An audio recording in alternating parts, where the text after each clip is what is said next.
and I'm sure I'll talk more about that. But as a trans person, respecting those pronouns is really important to me and everybody's pronouns. And I am here in New York City. I'm in Brooklyn, but right now I'm in Manhattan, where the Sylvia Rivera Law Project, where I work as the director of membership, is located. And I'm also the founder and co-director of Black Trans Media. And I just do a whole bunch of organizing, arts, healing, immediate long-term work for communities. And I've been doing that work since I was a young person, so for like over 20 years. So I'm really excited to be here. And I was adopted when I was very young. I was transracially adopted. I was about 2 weeks old. So I was like in infant foster care in Indiana, which is a pretty repressive state. And my adoption was closed, meaning there's very little information that is released about my adoption. And my adoptive parents are white folks. And I also have another little brother who is also adopted. We are not related by blood, but by love. He is also, I'm a mixed race person. He's also mixed, which I guess is also always complicated as an adoptee. But I'm Black and South Asian. And then I also have an older brother who is not adopted. And I grew up mostly in South Jersey. But I've been all over and have been in New York City for over a decade. So excited to talk more about being a queer trans person of color and adoptee. Thanks, man. Great. Well, I'm next. So I'm Joe Toolin. I use he, him pronouns. And I'm currently in Annapolis, Maryland. I grew up in Pasadena, Maryland, which is not too far from here. I currently work as a program coordinator at the Chesapeake Bay Trust. So we're an environmental nonprofit grant-making organization. And then I also am the vice chair of Annapolis Pride. So we're focused, we're a very new organization. This is our third year, and we're about to have our second parade and festival in October. We couldn't have one last year because of the pandemic, but there's a lot of activism going on there, and I think it's really needed, especially for queer people of color here in our area, because, I think it's a majority white community, same type of community that I grew up in. I was adopted from Guatemala in 1996 when I was 3 months old. I was adopted by white parents, and I have a sister who's also adopted from Guatemala. She is a couple years younger than me. We have 5 years apart, and we're not related by blood. But I think we share a lot of the same struggles. So, it's kind of good to be able to chat with her about that. And I think that's all I have for my introduction. Yeah. Hi, everyone. Thanks, Maren. Thanks, Joe. Thanks, Sasha. My name is Ryan Clofton Zindler. My pronouns are he and they. I am also transracially adopted. I live in Cleveland, Ohio. I'll do all that stuff before I get to that. I live in Cleveland, Ohio. I work in diversity and inclusion for an area medical school, and then I also have a consulting firm focusing on social justice and leadership development called Sage and Maven. And I formerly worked at the LGBT Community Center of Greater Cleveland. I worked there for about 5 years in pretty much every role you could have because it is a small nonprofit. And I started as an intern and I literally worked my way up. And I got to do a lot of great community organizing work, and it's kind of where I found my activist roots. And graciously was under the leadership of our executive director, who is a Black lesbian feminist mom. And so I came up under some real good teachings, if you will. And, thankfully, I think that time period in my life, both where I was doing that type of organizing, sort of gay for pay, as I like to call it, as many people call it, and under the leadership of a Black lesbian feminist, I was able to start unlearning some of the really harmful and sort of internalized white supremacy that I had been exposed to or had internalized, I guess, to be redundant. I am transracially adopted. My adoptive parents were sort of linked with my biological mom before I was born, so when she was still pregnant. And so, I think I was in sort of care by an organization for like less than a month before I was formally brought home. I'm the youngest of three. My middle sister is also adopted. She's about 5 years older than me, but she, like the other folks, we are not related by blood. She was adopted from another family. And then I have an oldest sister who is my wonderful dear friend and probably the only person in my family that I'm still very connected to in any way, shape, or form.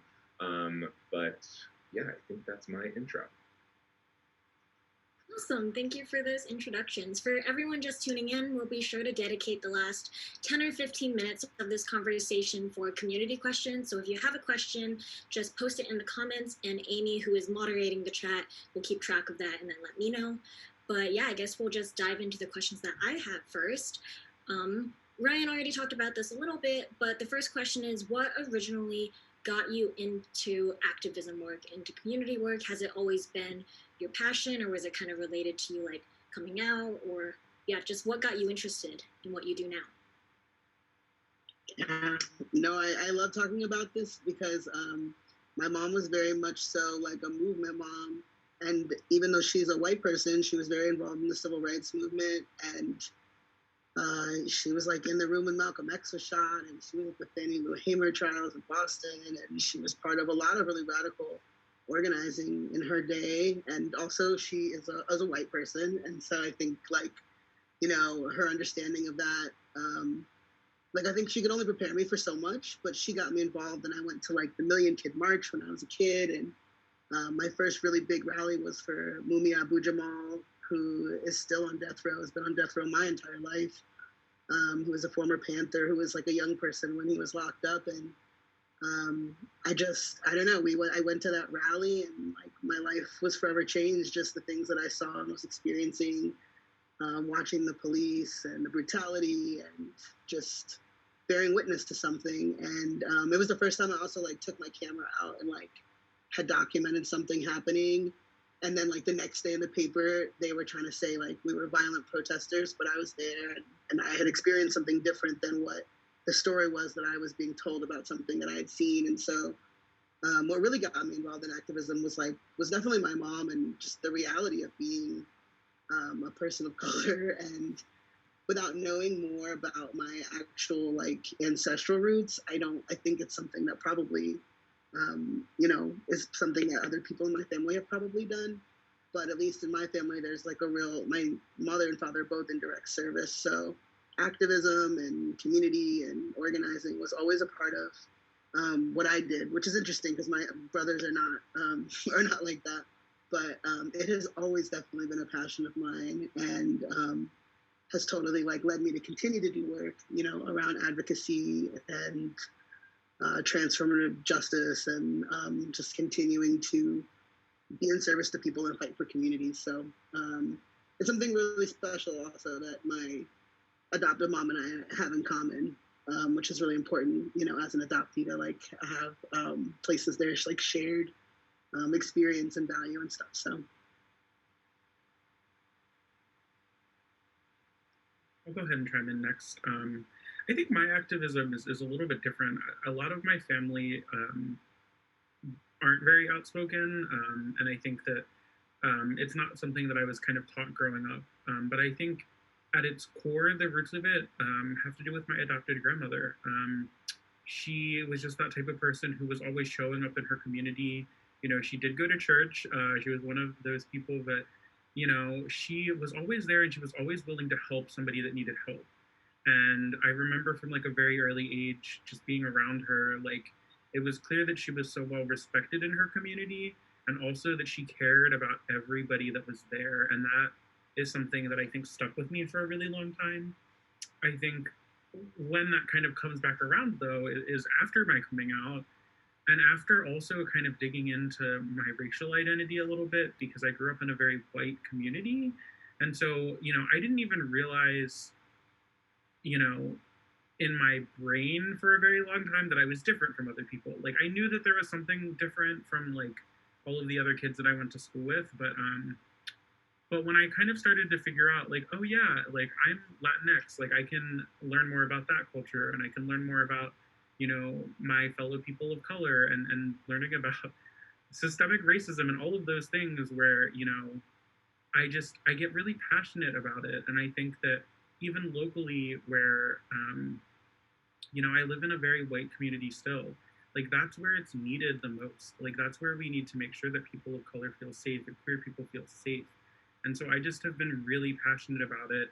And I think it's picked up even more from the pandemic. Like I already was involved, but then having all that time to kind of sit and be by myself, I've realized like how much knowledge I have that I can share that can be of impact to other people. And really, I'm such, my top strengths are like relationship building. So I really love getting to know other people, getting to know their stories, getting to know their background, and that's really important. So that's kind of where I think all of that kind of comes from, for me at least.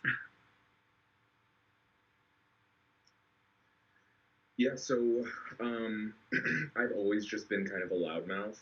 And being a loudmouth is not synonymous with like activism or advocacy, but I do think it requires a certain level of like willingness to put yourself out there in some capacity. And so I have this like really wild memory of being in like 5th grade and yelling at this kid.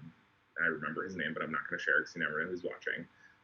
But I was in like the gifted classes, and they love to give kids these like wildly emotionally taxing assignments and then give them like no supports on how to navigate the conversation. So like, yeah, totally give like 10-year-olds like the opportunity to research their opinions on abortion, and then like don't provide them any support. So this young man wrote his paper on why he thought abortion was bad and why he was anti-choice. And I was thankfully raised in a house where, it was kind of understood that people get abortions and that's their decision. And I just remember like blacking out and like yelling at this kid in class and probably getting in trouble for it, but whatever. But then I ended up going to school. Like I ended up doing my undergraduate in psychology, and that was where I went to some of my first rallies. And then I came out and I started doing community mental health. And that was when I really started to see like the just absolutely wild disparities in people's lives. I grew up in a predominantly white area, suburbs, middle class, etc. My family was middle class in the 90s. And, I went to a liberal arts college, so lots of the folks that I hung out with were from the same sort of socioeconomic status. So I really hadn't experienced like a huge diversity of life, despite being a queer Black person who was transracially adopted and raised Jewish. Like I was the diversity everywhere I went. And so like I just kind of, I think I used that as a crutch for, keeping myself safe. And then I started doing this community work and just being like, wow, it's really wild that like half of these people that I'm getting referrals for mental health services are not really going through like a mental health crisis. They're like living in extreme poverty, and like those are the conditions that need to be amended, and not, like they don't need to be heavily medicated. They just need to not live in a wildly oppressive society. So I was in graduate school and I started doing an internship at the LGBT Center of Greater Cleveland.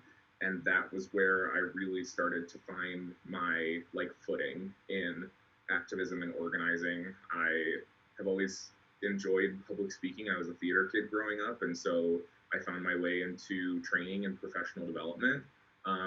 And then, I really liked writing, and so I started writing like op-ed pieces. And then I realized early on, thankfully, that like marches and actions are not really my vibe, because I'm also like wildly socially anxious, and too many people like make me feel like the world's caving in. So I started figuring out how to be like a resource hub, and like putting people on to actions that they might be interested in, helping connect folks with resources they might need, and finding my way to define. I didn't call myself an activist until like my mid 20s. I'm in my mid 30s now, and I didn't think that word really applied to me until I sort of really began understanding like activism is activism, and no one can really tell you that you aren't an activist just because you don't really know what you're doing yet.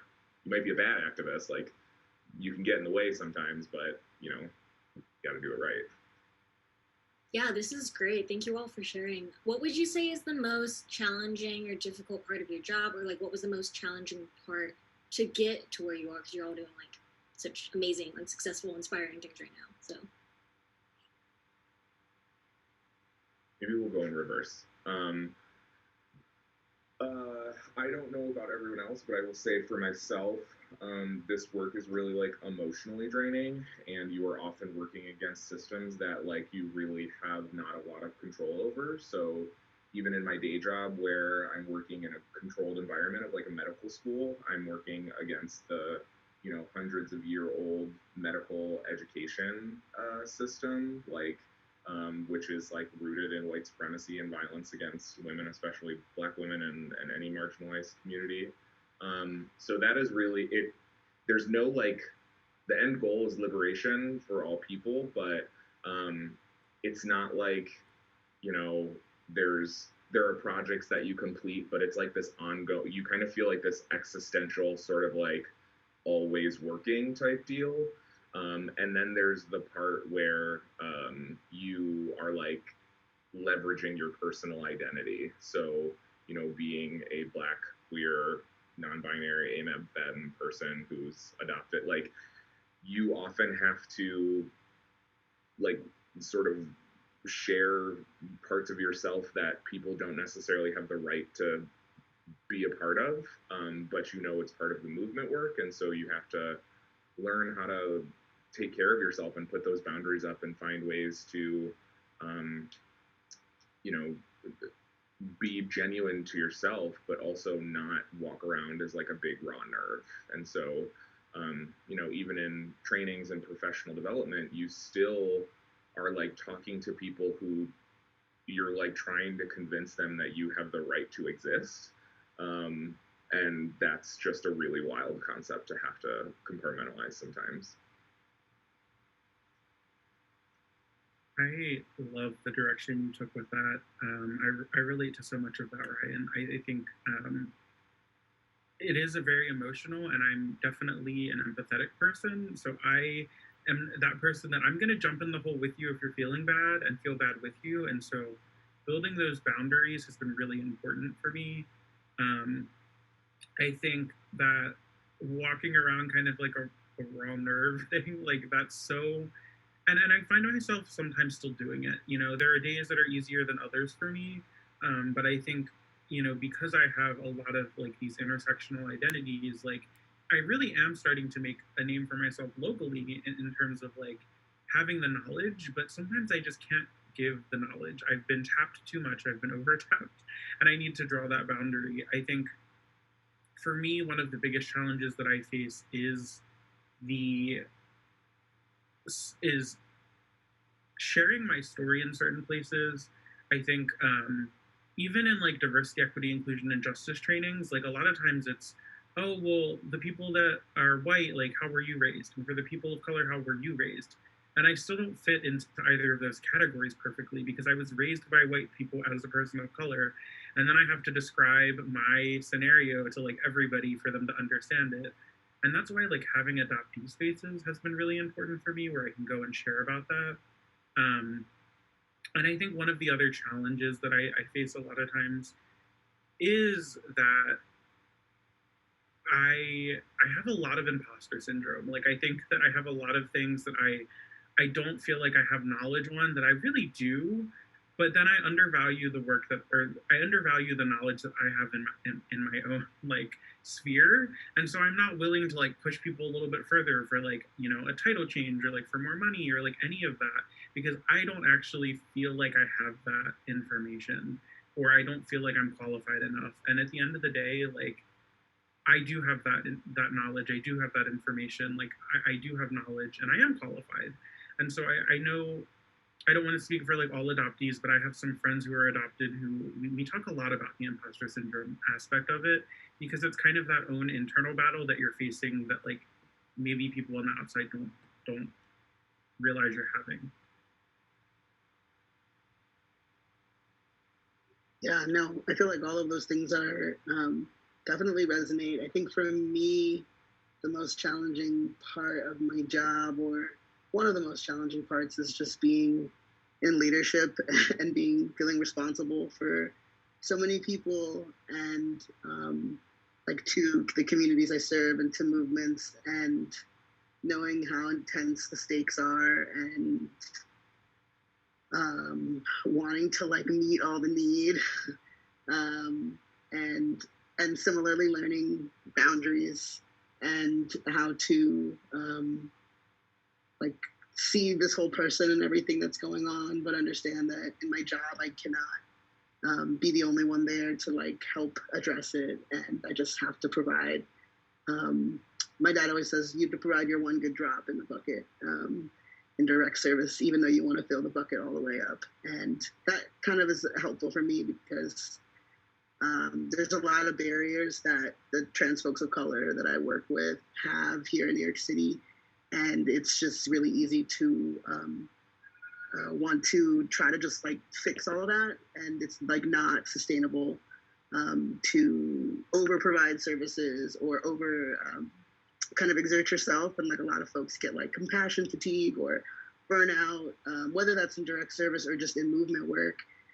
And so yeah, one challenge for me is like just balancing my role as a leader with just my role as a human in the world, and the things that Sasha needs and the things that the world needs and people need from Sasha.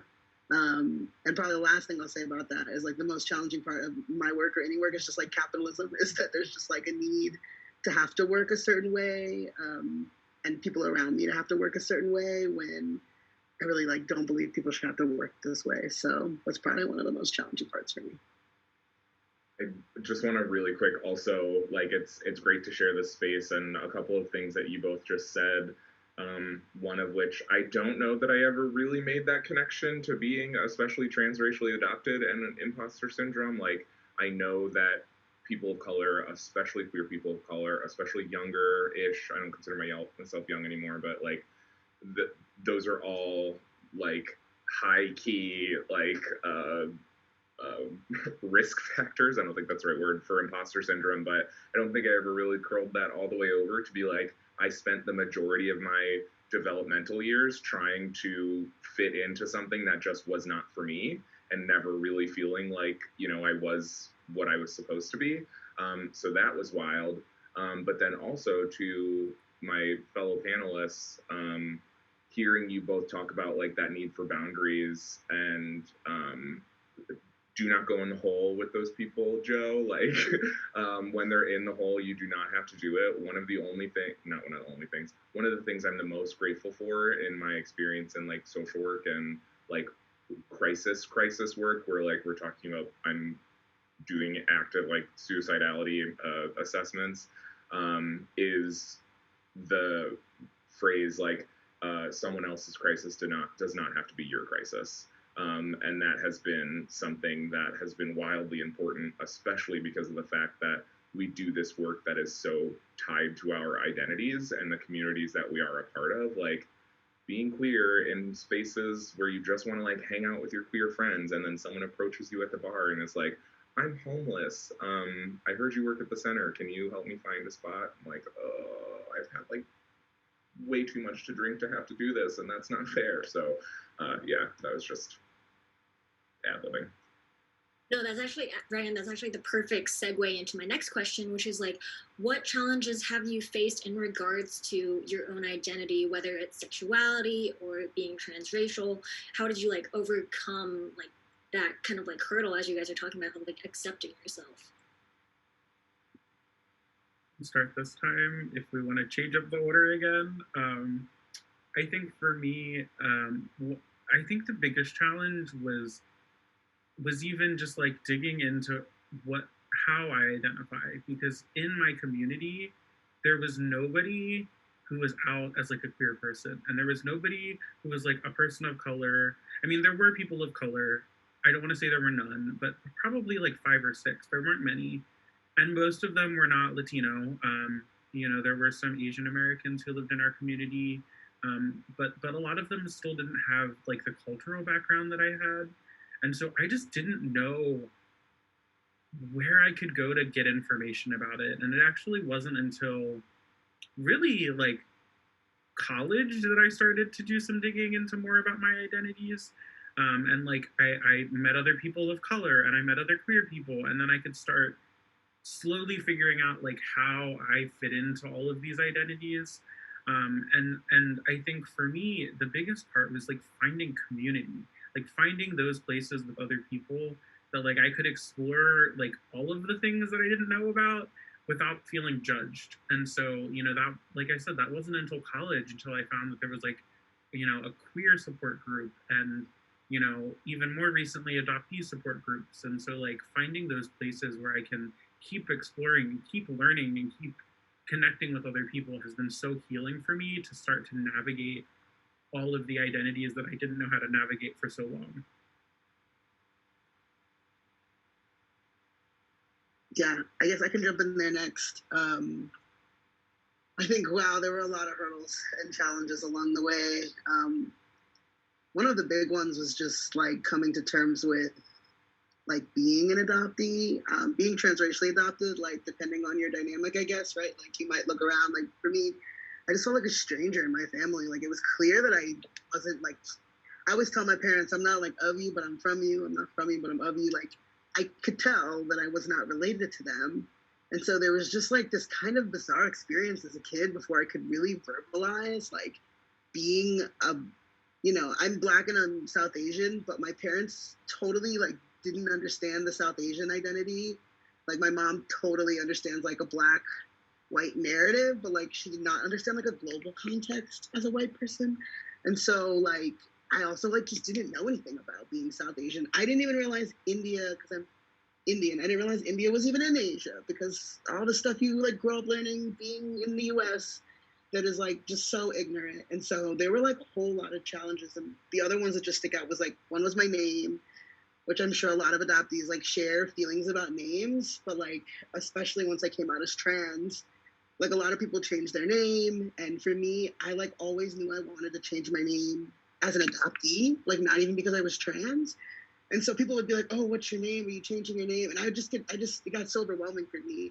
And I actually don't go by a different name. Like my parents called me Sasha when I was little, and I still go by Sasha. But as like I came out really young. I came out as a lesbian when I was like 12. I fell in love with a girl, and I did, like, just didn't even realize homophobia was a thing and how much, you know, whatever. That then I'd have to organize and become a student activist and all these things in order to even like be safe in high school and stuff. And so there were like definitely a lot of challenges understanding that, and then understanding how that intersected, like exactly what we're doing here, how that intersected with being an adoptee. That I feel like now I have so much more, I don't know, language and ability to talk about. But the last one I guess I'll say was like going on hormones was a really hard choice for me, because I didn't know what I would look like, since I don't know what like any of the men or women in my family or people in my family look like. And so I had a lot of really hard feelings, because not knowing the story behind my adoption and exactly what happened to my mother, that I was afraid I was going to look like men in my family or my father's family. And if I ever met my mom one day, that would like being trans and like having become male or masculine or whatever she thinks, that would like actually like hurt my ability to have a relationship to my, you know, biological family. So there were a whole bunch of things, but I'll pause there, because I feel like that's like one of the big areas for me that those things all came together.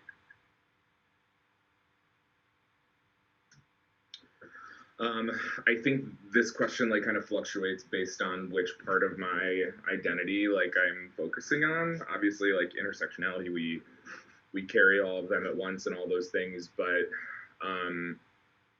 you know, the probably the easiest thing for me to leap over the hurdle of was coming out as gay. At the time I identify as queer now, but I have said multiple times over the last however many years that it was easier to come out as queer than it was to come out as Black, because there was no real blueprint for me. Like, you know, I had a queer support network, thankfully. Like, I was in theater, which is basically just like a built-in queer support network, because somehow more and more people from my hometown that did theater just keep coming out as queer and trans, and nobody's really surprised, but it's very exciting. But I was like one of 4 Black people that I graduated with, probably like one of 10 in my school. And like my graduating class was like 300 something people. And so I think the challenges, as everyone has said, is like finding the language and figuring out how to unlearn a lot of the damaging narratives that had been sort of like installed in me, I think. You know, this like monolithic experience of what Blackness is supposed to be. I had no counter narrative. I was so intimidated by other Black people because there were no other, you know, people who were coded as male that carried themselves like I did. And, you know, I got to college and I started meeting some other folks, but I was still really invested in this, the acceptance of white people and straight people and communities that I had spent so long trying to be a part of, that I had a really hard time trying to decenter those. And I think that would probably be what I would say is like the largest hurdle was, you know, we spent so long with these majority groups being the center of our universe, or I guess I'll say my universe, that learning to uncenter it and even just being able to talk about it and being able to, you know, speak about being adopted and my experience as a transracial adoptee and not be worried about what my family's opinions are or, you know, how my words might impact them. It's not about you, it's about me. And that has been and will be the challenge of my lifetime, is just continuing to learn how to decenter the things that don't serve me. And I think the spin to that, in which I will say has been the beauty of it, is like, I learned from a very early age that family has nothing to do with blood, and that family is what you make it. And I have finally found a family that is what I always thought family should be. And it doesn't include many of the people that raised me. And, you know, this familial connection, when I talk to people about like, yeah, I don't really talk to my parents, or I don't talk to my one sister, people will literally straight up like make you feel bad and be like, that's your parents, you can't do that. I'm like, mind your business. Like, that, you don't know anything about what the situation is, because we have this really like toxic idea of family and how we should tolerate violence from our family members, and of our family members, I'll say, because your family would never be violent to you if that's what we're actually really embracing, is this idea of family being this loving network. And so I think that's one of the other hurdles, is like trying to get people to mind their own business and not try to mend things that you're not trying to mend. I could really quickly just hop in on that a little bit. I was chatting with a friend recently about that, who is part of the queer community, and I said, I think sometimes I struggle more with my identity as Latino than I do with my queerness, because I came out when I was younger, like pretty young. I think I was still in high school, and I like had figured it out basically.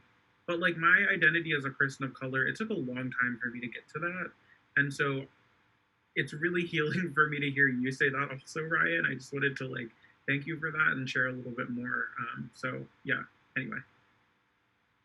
Yeah, I love that. I want to echo that. Thank you all so much for being so open. I know you're super inspiring to me, and you're super inspiring to like everyone watching, I'm sure. I'm kind of going off of this conversation of identity and like intersectionality and all of that. What advice would you give to other LGBT adoptees struggling with their identity one way or the other? Or kind of like going off of that, what advice would you give to parents of LGBT adoptees? So kind of a two-part question. I'm going to just start with the parents and then pause for a second and let other people chime in however they so choose. If you are not ready to love a child, like period, point blank, with no commas about who they are, don't do it. Like, don't, if you need to seriously think about, and I guess maybe this is like there are people who already have queer children. I think that's a different story.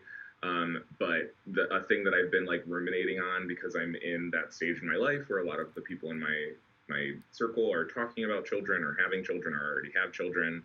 And also, like, I'm coming up on 5 years of marriage, and so people are really like looking at us like, when are you having babies? And so the thing that I keep thinking about is like, God, what a blessing to be able to choose how to bring a child into this world. And I think, especially for families who are looking to adopt, you have, I know that depending on circumstance, you might not always see it as a privilege, but you have the opportunity to really think intentionally about how you want to bring a child into this world. And if you are not ready to wholly love a child for everything that they are, pause and think about if you're ready to raise a whole human being. That's going to be complicated.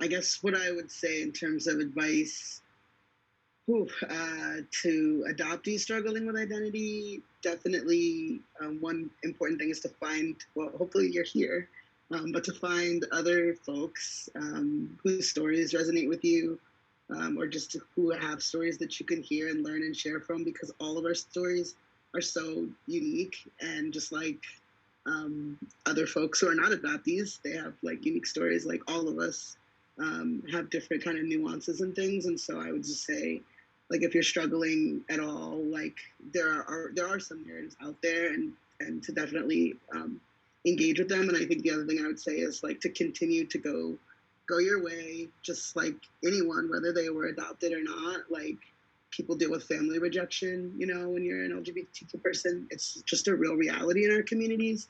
And then there's a real nuance, but like even as people of color, like there's rejection in people's families, not just because they're queer or trans. Like, there's other reasons people's families are, I don't know, oops, sorry about that. My phone just got a call. There's other reasons people's families just, you can struggle with them. So just, I'd say just, you know, don't feel like you're alone in being, I'm so sorry. I keep getting a phone call and I keep hanging up on the person trying to give them the message, but they're not getting the message. But I guess the message I just want to say is, yeah, be yourself. And so even though you're struggling with it, it's a journey. So like whatever you're feeling right now, it might be something that you like continue to go on and heal from for a long time in your life, but like you won't necessarily be in that same exact place that whole time. And yeah, and that's the last thing I'll say before I get cut off. So.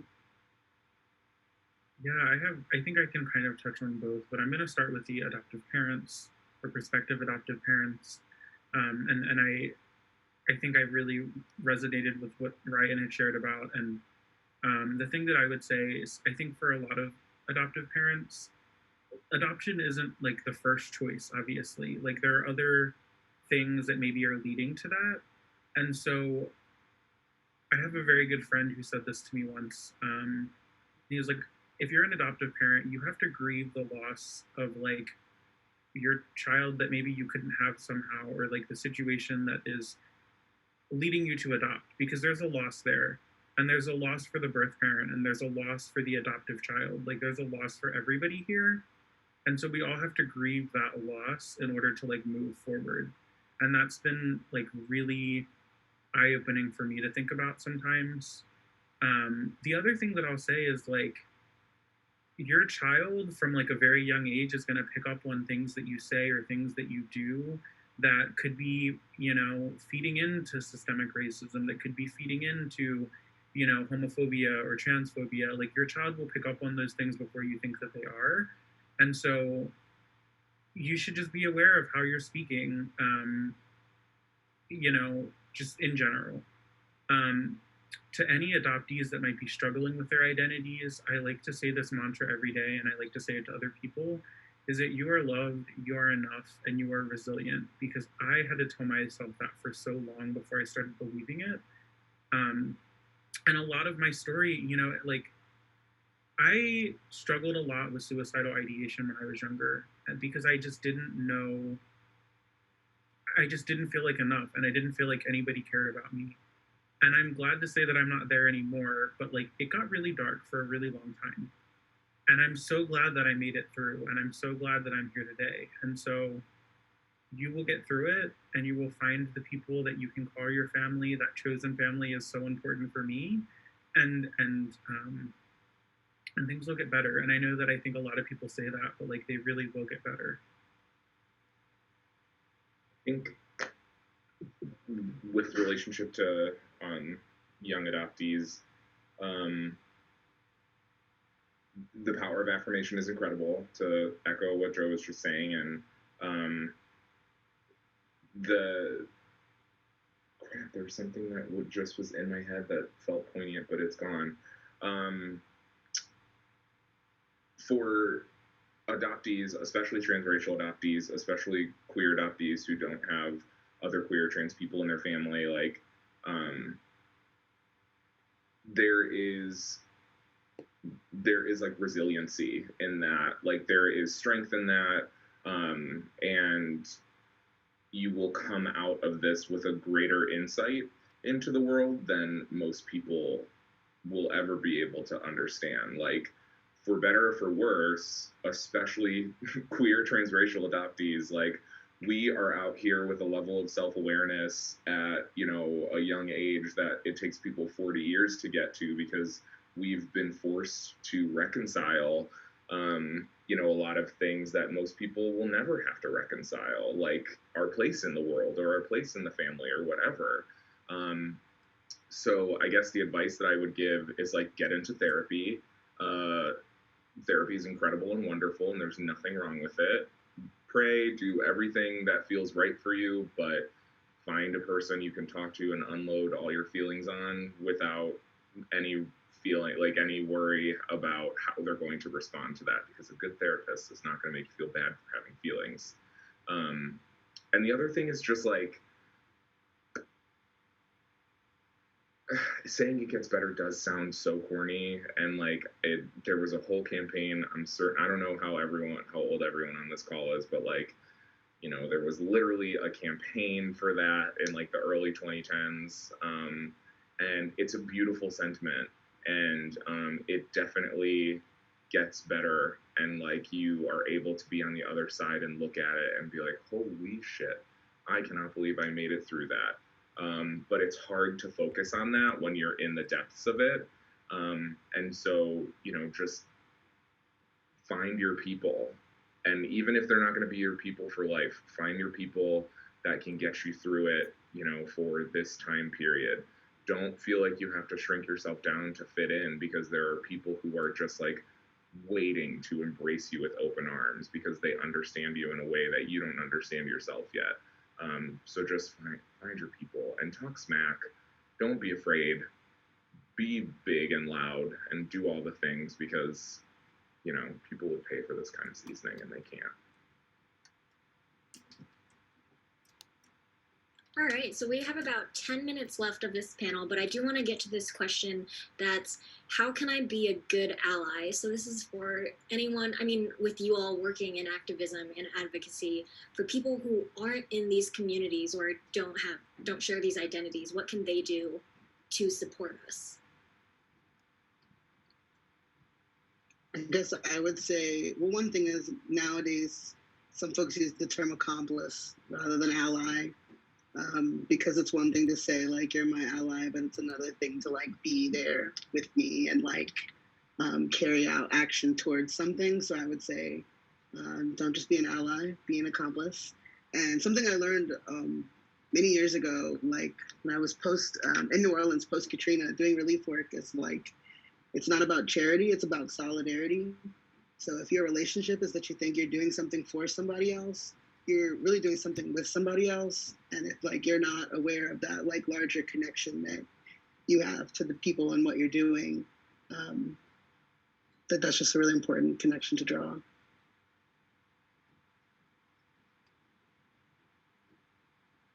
Yeah, I think one of the things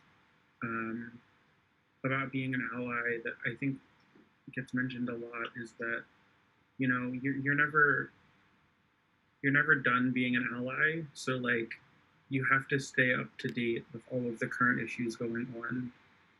And I think the thing that I think about a lot is maybe it's going to make you uncomfortable in some situations too, with when you need to speak up to correct somebody that said something wrong, or to somebody that may have said something racist or insensitive to adoptees. But like that little bit of uncomfort that you're going to go through if you're trying to be an ally or be an accomplice is not anything compared to what the people that, you know, go through that on a daily basis are going through. And so yeah, it might be uncomfortable, but like as an adoptee, as a person of color, as a plus size person, all of those things, like there are things that get said to me all the time that make me uncomfortable. And having one person sometimes saying something can make all the difference in the world. The most important time to be an ally or an accomplice is when no one's around to give you credit for it, or to congratulate you on it. So just completely let go of the notion that you are ever going to be thanked for being an ally and an accomplice, because that's not what it's about. And do your own work. Like, don't rely on the people you're trying to stand up for to teach you how to stand up for them. We are in a place now when, you know, you have free access to so much information, and this is not new. The language might be different, but as my mentor says, and I know it's like a common turn of phrase, but nothing under the sun is new, or ain't nothing new under the sun, or whatever the expression is. Like, we have been fighting across these lines of race and gender and family status forever. There have been incredible thinkers talking about these issues forever. You just have to be willing to listen to them and realize that there's a lot that you don't know, and it will make you feel bad at times. So just disregard that notion again that this is work to make you feel good, because it's not. And I know that sounds kind of harsh, but like, you know, it's not about you. If you're being an accomplice, if you're being an ally, there's this really quick anecdote that I remember about Bree Newsom, the woman who took down that Confederate flag and was arrested. And there were these cops that were going to tase the flagpole while she was up there to get her to fall, basically. And a white man literally put his hand on the pole and knew that they were not going to tase the pole when his hand was there. That he put it all on the line for her. And that's what being an accomplice is. It's putting something on the line. And sometimes it is your physical safety. It is your emotional safety, whatever. Because she's up there taking the flag down. She's risking it all. And if you're trying to, you know, stand up, you got to risk something too. All right, and then we also just got a live question. It says, what are some ways you care for yourselves when the not feel goodness of this work gets too much? Sorry. Self-care is so important, and I know that we're talking about it a lot more in the pandemic. One of the things that I do, and this is kind of like a daily self-care thing, is having a routine that includes, for me, it's a little bit of a spiritual practice in prayer. And I know that not everybody is religious, but that helps me, and meditation. So like in the mornings, I always, no matter what, even if I could be a little bit late, I take my 10 minutes and do a meditation, because I need that to like clear my head and slow down for the day. I think the other thing for self-care is that like it looks different for different people. So like, yeah, I think when people say self-care, they think of sitting in a bathtub with a candle, and that's not it for some people. Sometimes self-care is like telling yourself to like, oh, get up and do that little laundry so that yourself tomorrow thanks you. Or sometimes self-care is like going to the grocery store instead of stopping to get fast food because you know you'll be taken care of. Like, in the next couple of days. So it's like finding those things that will reward you in the future sometimes that really help me also, because I think sometimes it can be tiring, and finding ways to make it easier for myself is really important. And for me, a big self-care routine is just being out in nature, going for a walk, going down to the water, like whatever I can do to like feel a little bit disconnected from like everything else that goes on in my world, whether that's like just a walk on the trail by my house where I just don't have to see a whole bunch of people and respond in the same way that I usually do. Like that has been so healing for me. So those are just a couple of my self-care tips. I'm just going to jump in really quick because Joe sort of took one of the things that I often chime on. Like, self-care is not bath bombs. That's like self-soothing, that's self-indulgence, and none of those things are wrong. I think we have to sort of push past this like notion of what self-care is, and think more about taking care of ourselves. And so like, you know, self-care is a little bit easier because it's instant and sort of soothes your soul, but there are important ways to take care of yourself. So for me, that's physical activity. It makes me feel good to move my body for a little while.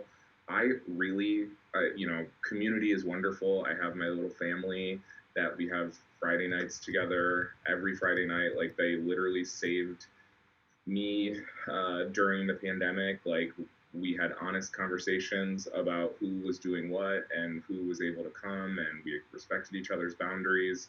And it was, you know, it was unreal to be able to have that. But I love time by myself. I literally love. I enjoy being alone, like, a lot.